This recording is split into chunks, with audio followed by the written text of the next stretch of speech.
Hi everyone, it's Roger here from what's on DisneyPlus.com. A quick Q&A video because it's Sunday and this is what we do where we answer questions from our patrons and also our YouTube channel members. If you haven't already done so, you can do so from as little as $2. If you're on YouTube, you can hit that little join button, or you can head over to patreon.com/what's on Disney Plus. So we've got 3 questions today, so let's jump into it. Joseph asked, when will group chat drop in the UK? And I'm wondering, could Disney be getting cold feet over Star and just bundle everything into Disney Plus and just do a pass lot like Netflix does? I'm thinking if Star does happen, could it be £70 a year rather than £60 a year? What do you think, Roger? Now I also want to add, Jacob also asked, what are your thoughts on the future of the Star service with a lack of information regarding it from Disney? Now I kind of wanted to put those 2 questions together because they're very close. So first off, with regards to the group chat, it will be coming this fall. I don't think it'll be too much longer. They're obviously just kind of stretching it out in terms of making sure it all works properly. Yeah, so I wouldn't expect it to be too much longer. They said fall, so that's pretty much right through to the end of November. So maybe in the next 6 weeks or so, but I doubt it'll be too much longer.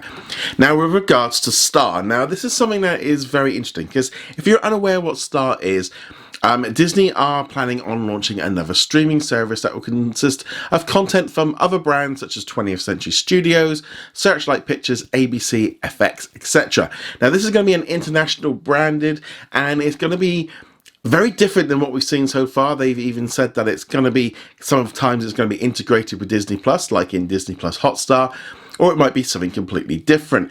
Now, since all of that's been coming out, things have been very quiet since August when it first got announced. Then we've recently heard from the Chief Financial Officer where she went into a little bit more detail, but also made it even more vague because of how different it's going to be. It's not going to be just like a new app. They're going to try and use the Star brand. Now, here in the UK and some other countries, the Star brand doesn't mean a lot, but in Asian countries it is a massive brand and does have a lot more recognition. Now, as far as what's been going on, we were supposed to have that Investors Day this week that was when the date had come out via a streaming platform which hosted last year's event. That then failed to be, and it was pulled. Now, we know that the Disney are going to be releasing all their quarterly results on November the 12th, and there will be a conference call then. But this Investor Day, which was said back in August, seems to have just vanished. I mean, we've literally only got like 2-3 more weeks left, and they've not announced anything. Still time, but that was going to be the place where they laid out what their plans were for not only Disney Plus, but Star. And right now it feels very strange because everything's gone a little bit quieter.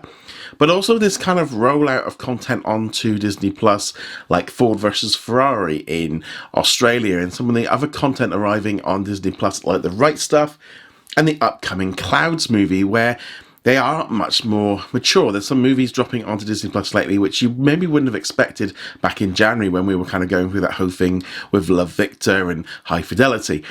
Now, whether or not Disney have had a change of plans and just realising now maybe we just go down Disney Plus and kind of put more stuff in it. Obviously, if they do that, they can up the price, and I wouldn't be opposed to that. You know, if they're going to add in hundreds and maybe thousands of movies and extra TV shows, I don't think that's a bad thing. You know, they're going to have to charge for it.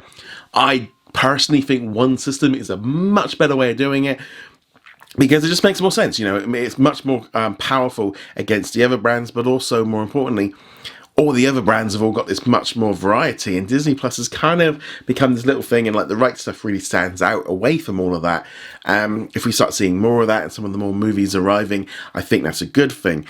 So I don't know, it's one of those really weird things. I could say all this and then tomorrow we have an announcement of a press deal, a press event, and yeah, completely throws it all out the water. But I think they are looking at Disney Plus and just looking at, you know, is it worth them launching a second service or launching a tiered service? Because that's another way I think they could do it, and that'd be a lot easier for them to do than launching a brand new service. Obviously, internationally, that's one issue. In the US, they've still got Hulu, and that's a whole other thing going on there. They've got deals with HBO. It's a big mess. Internationally, it's less of a thing.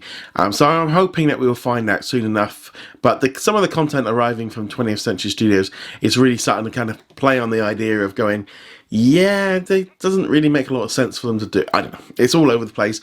But as far as what's going on with it, I don't know. It's very strange. But I personally would rather them see a bit more of the PG-13, TV-14 stuff and bulk out Disney Plus and make it a much more powerful option. And then maybe just with the R stuff, either put it in there with a passcode or just put it and let it go off and make money from other platforms. That could be a way they could do it. I don't know, it's very strange. The fact they've been so quiet about Star since they announced it back in August, we're a few months on now and we really know very little now than we did months ago. We were hoping we would find that out by October, but there's still a few more weeks to go. They could still get that information out there, and I'm sure we will find out more at that investors call. But that investor call is going to be very heavily based on what's currently going on with the coronavirus, because it's going to be looking back at the last financial year. And it's not just Disney Plus, you're talking the movies, you're talking the parks, the cruise lines, merchandise, the Disney stores, and everything has just been wrecked. So, yeah, this one's going to be very interesting to see how all that worked out. Jacob also asked, what are the chances of Disney rebranding Blue Sky as they did with Pixar before its next movie is released? I don't know with Blue Sky Studios, because it's kind of one of those situations of we don't know what they're working on. I know they have put some of the creators and top chiefs from Disney and Pixar in charge of it, which says to me that they are either trying to integrate it, or maybe they are going to try and turn it into a bigger thing. I don't think Blue Sky Studios has the same level of pretty much any studio, but Disney could be onto something with having another studio making animated content, either for cinemas. It also means they can churn out more stuff, put it out onto Disney Plus. I don't think they will move it. If they were going to rebrand it, they probably would have done it already. It doesn't really have that brand recognition. They could just put them in with Disney, but it also allows them to kind of keep things separate and maybe try doing stuff.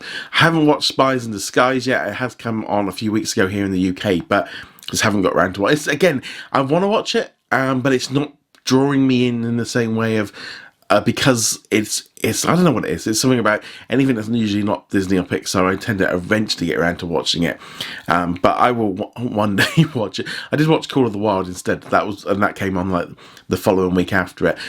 But yeah, I think Blue Sky Studios seems okay at the minute. I mean, we haven't really heard what they're working on for a while. But Disney they're gonna want more content, and that's what they brought Fox for, was to get the studios, get the people, get the names. If they were going to merge it in or shut it down, they probably would have done so already. But yeah, they just want content, and they're going to need those people, need those studios, and whether or not the branding, I don't know. I think Blue Sky, they could maybe call it Blue Sky, I don't know. But Blue Sky Studios at least makes it stand out differently from Disney. When they just actually start putting the Disney logo on it, don't know. But I wouldn't be surprised if they just keep it as it is for a while. See how it goes with maybe a movie or two, see if it works or not.